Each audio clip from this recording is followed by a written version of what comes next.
to Jurassic Park. We've made living biological attractions so astounding that they'll capture the imagination of the entire planet. The most phenomenal discovery of our time How'd you do this? becomes the greatest adventure of all time.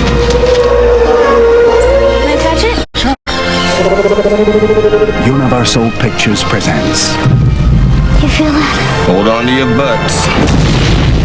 a Steven Spielberg film.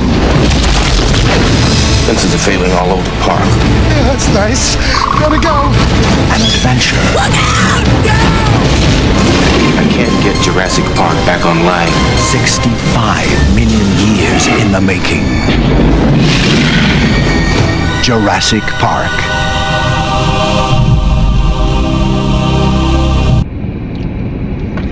Real quick, I want to talk about the impact that Jurassic Park had on us as kids. This is kind of a special segment that I'm gonna do because it's kind of near and dear to my heart with the passing of Sam Neill, Dr. Allen. Sam Neill, I never knew he was from New Zealand. I thought he was just some white guy from, from here, and Jurassic Park came out in '93.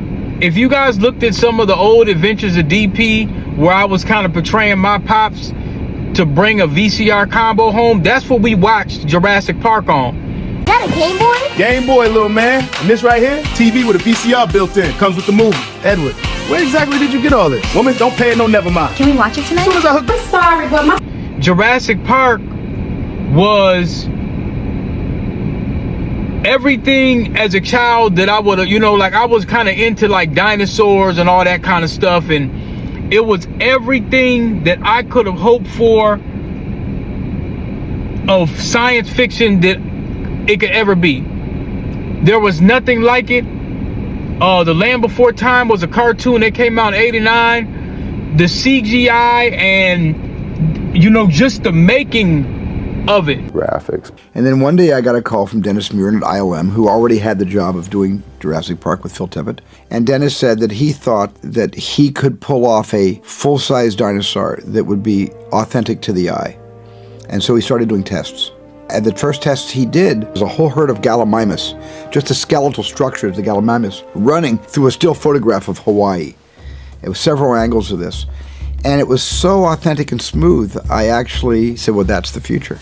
That's the way it's going to be from now on. A couple of the guys, Steve Williams and Mark DePay, were trying to get even closer and do a T-Rex and see how that would work out, and it looked really successful. Then we decided, okay, let's go ahead and do a real shot. And Stefan Fangmeyer lit it, Steve animated it, and we got a shot that just knocked everybody out and was beyond what you could do with stop motion or anything else. A videotape came from ILM, and we saw this image of what they had done, and we're just, wow, everything changed. I had the Velociraptor toy. The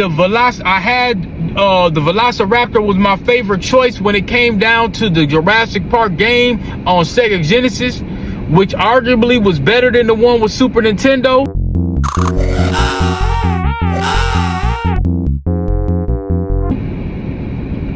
The Super Nintendo one was a little different. Jurassic Park, you played as the raptor. So I never forgot that. And I did have the Jurassic Park game. I believe I got my Sega probably 94 maybe. Genesis was 16-bit. That came out in like 89 or 90. So they had a 16-bit system before Nintendo. Super Nintendo came out around Jurassic Park time. I'm just giving y'all some history as to how it was. A bit too far. This evening, Ken Shockley wraps up a special report on Video Mania. Does this really have to cost this much? Where should the anger be directed? Not at the parents, but at the manufacturer. Families whom you could call Nintendependent. First of all, the peer pressure starts. I feel maybe exploited. Psychologists' offices might get more crowded this holiday season.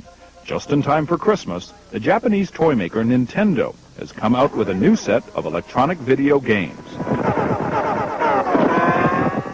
At $200, a Super Nintendo setup costs twice as much as the old system, and you can't mix and match. It wasn't that long ago, but then again it was. So we might have been 9, 10 years old or something like that. 1993, that was right before Jim Crow Joe passed the 94 crime bill. And getting them together, a bunch of jive folks who are black, white, and Hispanic, who live in their city to do, try to see if they can be Michael Jordan. When they found out, they were keeping schools open. So gangs come off streets instead of out raping my mother, marauding me, robbing the local store. They're in a gymnasium, and my daughter will be safer, my wife will be safer, my mother will be safer, and I will be safer. Which pretty much decimated and decimated the black community. Crime bill, which allowed now 14-year-olds to be tried as adults, more prisons being built. The impact of the crime bill is devastating and felt almost immediately. For example, the 3 strikes law. This idea that if you have 3 offenses, that you're out of here, right? That was one of the worst crime bills since slavery. There was an 86 one as well. So Jurassic Park came a year shy before the 1994 crime bill was signed.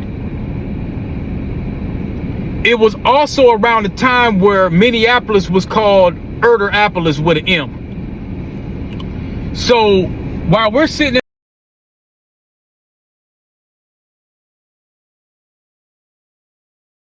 in our house watching Jurassic Park, right down the street, across from the street from the West Bank, you had full-blown gang wars going on in the Phillips neighborhood, and then another couple miles up, the Rolling 30s. And it's a sad commentary on society. We have no choice but to take them out of society. Critics of the bill, like Mayor de Blasio, have called it a mistake and say that it contributed to a mass incarceration crisis. And Mayor Bill de Blasio joins me now. Mr. Mayor, thanks so much for being with us. Thank you, Elaine. So in an opinion column in Thursday's New York Times, Bret Stephens says Joe Biden should be proud of the crime bill because it helped make the country safer. You disagree with that. Why?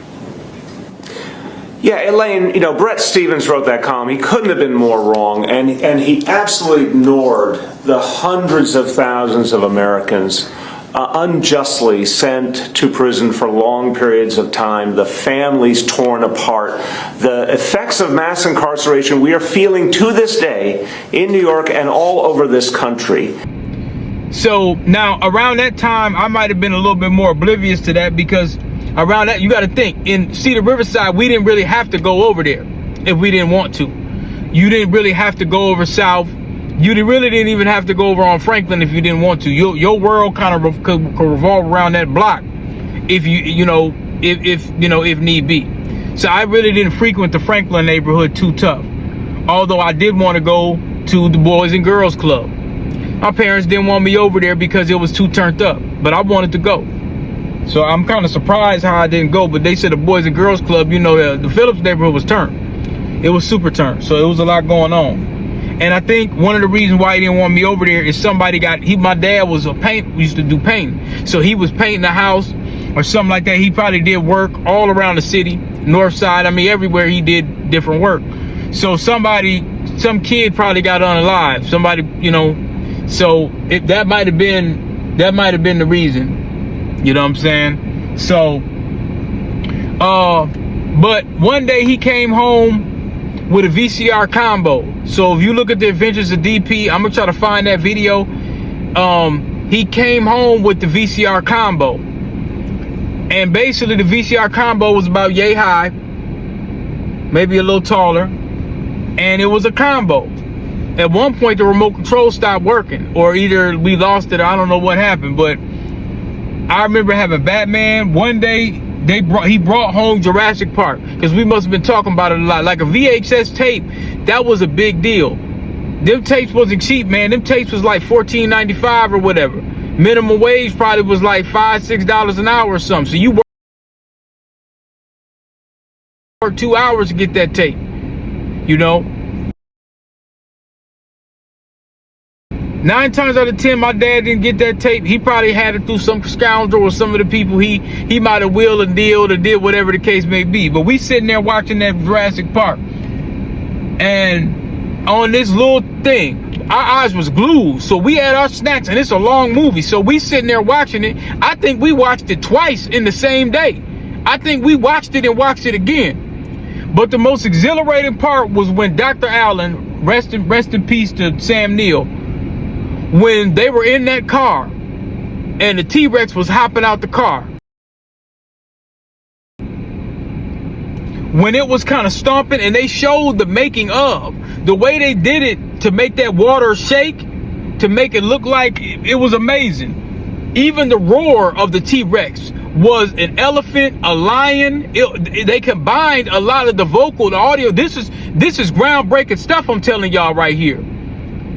Jurassic Park was equivalent to 22-inch blades when they came out. You know what I'm saying? That's how serious, like that. If you were a fan of Jurassic Park or Dinosaurs, it took the movie world into a whole nother kind of level. I'm talking about, they had it in McDonald's. They had it all. And it took a while to build up. Then you got to think, they got some legends up in there. You got a dude from The Human Fly, I think the Jewish guy, the guy with the dark hair. He was in the Fly, the first Fly movie that came out in '89. Dr. Malcolm, you know, he was the skeptic scientist saying, hey man, maybe this ain't a good idea. They flew on this island. And I read the book too. Now, y'all may not know this, but the book, it's not the same island. Michael Crichton wrote it. He wrote it, Drop of the Strain as well. Michael Crichton wrote it different. It's really an amazing book. The first time I picked it up, I was younger, and I just couldn't get into it because it was so long, and I had already watched the movie, so I'm like, man. But that, when I finally finished that book, and you know, my mom was a Crichton fan, she would read. She was an avid book reader, so she might read 3 novels, big thick novels per week at the library. Michael Crichton, a lot of scary stuff. There's another thing I'm gonna do called Woofing. I'm gonna do that book. I got that book somewhere in my little bookshelf or whatever, but I'm gonna talk about that next time. So Jurassic Park, man, the T-Rex was one thing, the Velociraptors was another, and they had people get in Velociraptor suits. So as kids, you're watching this. This is the best example of what a real dinosaur would likely look like. And then you got to keep in mind, later on down the line, as this first video that I play y'all, with Rap City, you had Poster Boy, rest in peace to him. I heard he passed, from Harlem. He used the he called it Jurassic Harlem. He used the Jurassic Park sample and was just going loose. He was just spitting on it. So we never went up the France, and I'm trying to get the Trizzo, you know, straight out the gate, 20 for the shizzo, drop 100 G's and take her for the clip. I really forgot that sample. 9 times out of 10, you see, I got a homie that said he ain't never seen it. I'm shocked. But everybody, for the most part, seen Jurassic Park. Now, the last couple movies, the last movie was good. The one before that was kind of you know what I'm saying? And then the other 2 before that were good. Lost World, people were a little iffy about that. And then part 3, some people didn't really like that. But part 4, you had, I think it was Chris Hemingway. I think that's, you know, I think, yeah, they kind of redeemed itself. You know, but people are always going to want to watch a Jurassic Park, much like Transformers. The last Transformers could have been better. I'm always going to watch a Transformer. I don't give a damn. I'm always going to watch a Transformer because we remember Optimus Prime and Starscream.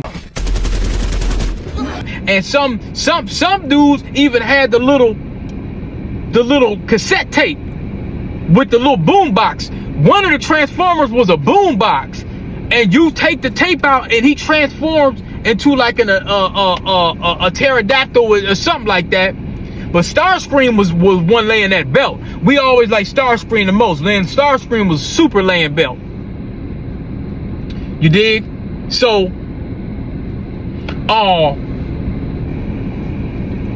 you know, when I first saw Jurassic Park as a child, it was very slow burn. Watching Hammond, the dude, he came down in the helicopter and he blew away all, you know, this is all stuff, you know, archaeologists, they mad. They like, man, who the hell he think this is work? They said, cover all the bones and all that. They like, man, he's like, man, the hell with these bones. So he comes in, he pops a bottle. Dr. Allen, which is, rest in peace, Mr. Neill. Dr. Allen is pissed off, like, man, who the hell he think he is? And then his wife, his woman comes in, man, who the hell this dude think he is? Who in God's name do you think you are? John Hammond, and I'm delighted to meet you finally. And he's like, you know, I'm writing the check or whatever. They straightened up quick. Has been well spent. Okay, who's the jerk? This is our paleobotanist, Dr. Sattler. Sattler. Ellie, this is Mr. Hammond. I'm sorry about the dramatic end. They was about to get the Negro treatment in a minute. Once they found out who he was, he said, well, yeah, I'm the one that pays for this whole operation. They didn't know who he was. Yeah. I don't really know any. Well, I do, I'm afraid. And see, what that showed me as a child, true power, a lot of times, you just don't see it. You do not see true power all the time. You just ain't gonna see it. People that really, really do moving and shaking, they don't do a whole bunch of, you know what I'm saying? Like, his presence was felt when that helicopter landed. I tell you what, why don't you come down, just the pair of you, for the weekend? He was already up in there popping about. He said, man, we celebrating. He said, because I'm letting y'all know this level of DNA. And that was the new thing that we learned about DNA. And this is a very unusual time. For a further 3 years.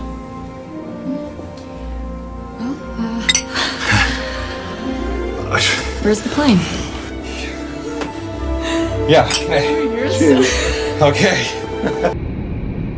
There's a lot of hidden eggs in there. When you think about DNA, and now I think about Henrietta Lacks, I'm thinking about all kind of little stuff later on. Think about Jurassic Park, like that was some dangerous stuff. They done took the DNA, and like the scientist was saying, you might have to let nature take its course. Tempting is, it's not possible. Listen, if there's one thing the history of evolution has taught us, it's that life will not be contained. Life breaks free. This ain't something that you can move and shake. You're not gonna be able to play God with this. That was that man's dream.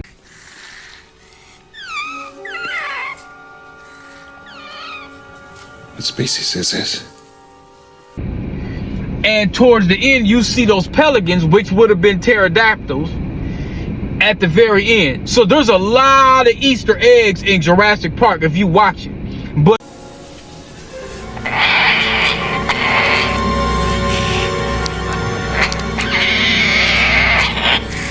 there was nothing like it. That's why it's a near and dear thing to my heart, because it was nothing like Jurassic Park. Jurassic Park was the shit. I don't give a damn how many times I watched that first Jurassic Park.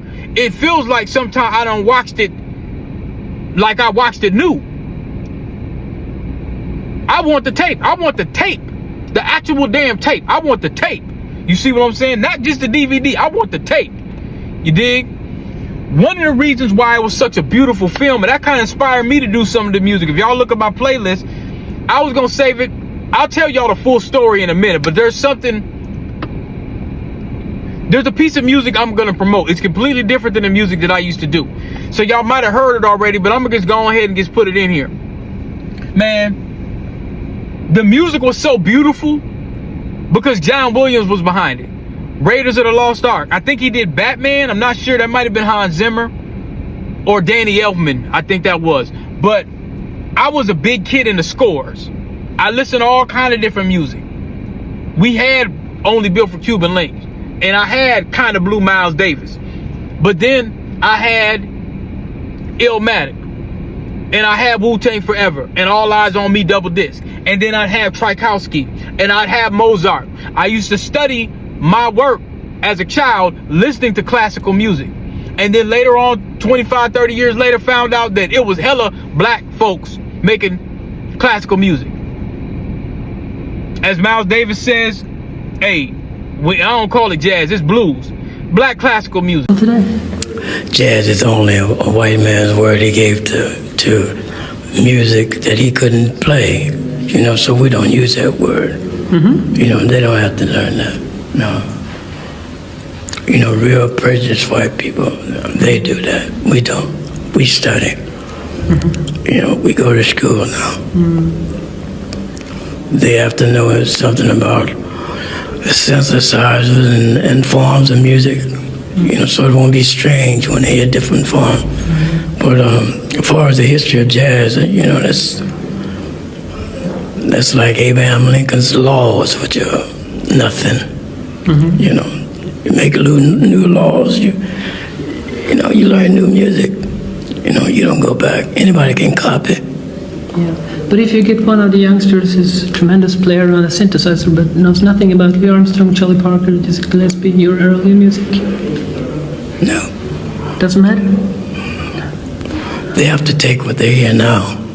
The lazy ones play like we used to play. Because they don't have anything, you know, up here. You know, technically, blues, jazz, we want to call it blues. That's black classical music. If you look at the notes and the elements of blues, man, that's just classical music, man. It's black classical music. You don't know whether I took this from Ravel or Stravinsky, you know, or Charlie Parker, you know, or Prince, or a part of Michael Jackson and Quincy's music. But I just don't like it. It makes me feel funny when I hear jazz musician, because right away it drops like that. And it seems they've had trouble categorizing you. They have credited you with creating sounds, the fusion sound, the pop sound.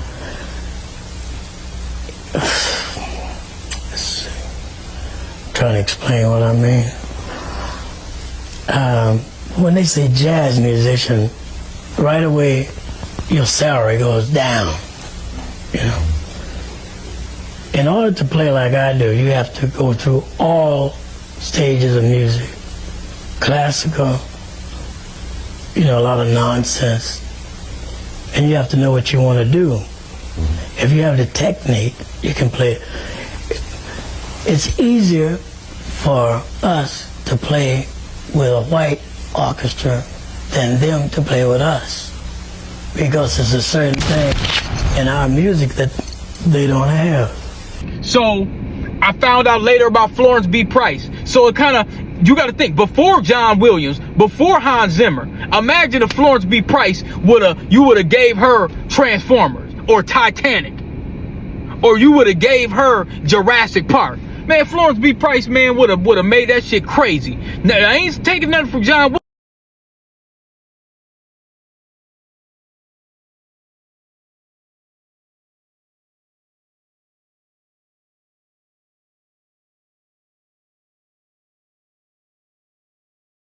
Williams. And Williams, I'm quite sure he knows about Florence B. Price. I'm quite sure he does. All of the greats know the greats. Might have been one of his favorites. You see what I'm saying? But yeah, Florence B. Price, man, she was something else. And a lot of black folk don't know who Florence B. Price was. Much like a lot of, you know, a lot of our super greats are unsung heroes. You know what I'm saying? They, you know. So now, the climax, getting into the chaos, it was just the way that they wrote the screenplay and the way John Williams hit, and then you had the Australian dude that was supposed to be like the main warden of the Raptors and stuff like that. Whoever wrote this screenplay, man, was genius. Like it gets all fit. I wouldn't change a damn thing. There's nothing that I could have changed for Jurassic Park. Nothing. It was just a perfect damn science fiction movie. It wasn't just dinosaurs just running around. It was a backdrop. You had to use DNA. You had to play God to put them together. It was just, you know, so Dr. Allen, and I think they brought him back on the last couple Jurassic Parks. A true fan ought to know, right? But it would have only been right to bring him back. And Hammond. You see what I'm saying? And then Hammond getting old naturally to build his legacy, and now you got mercenaries and stuff. So Jurassic Park morphed into something else. People still wanted to try to see if they could play God. Let's bring nature back 7 million years ago and still try to control it. You can't control nothing. You can't control the beast. The beast is a beast on its own. You're not gonna be able to control nothing like that. It ain't meant for you to control. You bringing things like this into the world, thinking that you're gonna be able to make a quick buck, and you ain't gonna have no get back. You pretty much waking these dead animals that's been away for thousands and thousands of years. Some people say millions of years, been away for so long that you think you gonna make an amusement park and ain't none of them gonna get out and they're not gonna be their true nature, which is attacking some shit. You're not gonna do that. And that's what Dr. Malcolm was basically trying to say. Chaos theory is what they call it. So, you know, when I saw that headline that, you know, that Mr. Neill passed, I was just kind of like, man, shout out to him, man. He gave us a classic, because he was the main guy. He was an archaeologist. He was the main guy, man. So, you know, may his family find, you know, peace and solace. And rest in peace to Mr. Neill. I mean, that is a legendary film, man. Rest in peace to Mr. Neill.